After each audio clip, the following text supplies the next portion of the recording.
Welcome to Kenton Teaches. Enjoy the video.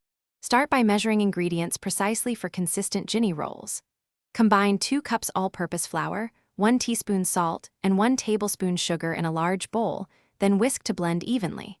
Add 1 cup warm water and 2 tablespoons neutral oil, then mix until dough forms. Adjust with up to 1 extra tablespoon water if too dry. Flour a work surface lightly and knead 8 to 10 minutes until smooth and elastic. Place dough in an oiled bowl. Cover with plastic or a damp towel, and rest 45 minutes at room temperature while you prepare fillings. While dough rests, make a flavorful filling for Jini rolls.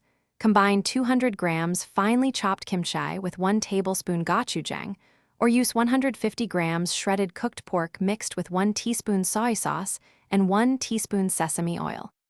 Divide rested dough into 8 equal pieces, each about 60 grams, and roll each piece into a thin oval roughly 15 by 8 cm. Brush each oval lightly with about 1 teaspoon neutral oil to prevent sogginess.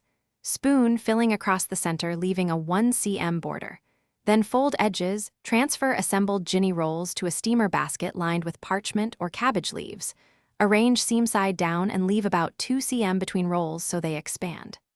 Bring a pot of water to a rolling boil, set the steamer over it, and steam the rolls for 12 to 15 minutes until the dough is tender and the filling is heated through. Avoid oversteaming, which can make dough gummy. For serving, mix a dipping sauce of 2 tablespoons soy sauce, 1 teaspoon rice vinegar, and 1 teaspoon sesame oil. Garnish with sliced scallion and sesame seeds, and serve immediately while hot.